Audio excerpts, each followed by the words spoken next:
अस्सलाम वालेकुम। तो वालेकुम, कैसे हैं? अल्लाह का करम दुआ है। अच्छा, ये 2 जानवर आपने लगाए हैं, इनकी क्या खास वजह है कि आप 5 लाख का दे रहे हैं? एक 5 लाख का, एक 5.5 लाख। एक 5.5 लाख, क्या वजह है? अच्छे बच्चे हैं, बढ़ाई वाले बच्चे हैं।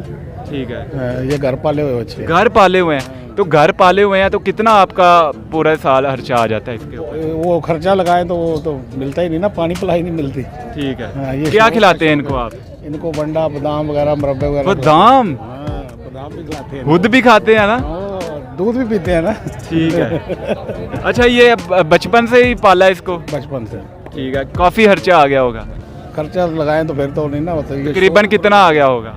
ये कोई अंदाजा नहीं लगाया जा सकता इसका। अगर ये 5 लाख का आप सेल कर रहे हैं तो 6 लाख खर्चा आ गया हो तो फिर कोई नहीं, फिर तो शौक- नुकसान होगा ना। शौक भी तो पूरा किया ना। ये कौन सा एक बेटा कौन सा एक बेटा, आज भी हमने 15 बेटे अच्छा, बेचे। ये आपने बचपन से पाला हुआ है, आपका ये जैसे वो कहते हैं ना बेटा होता है, उस तरह ये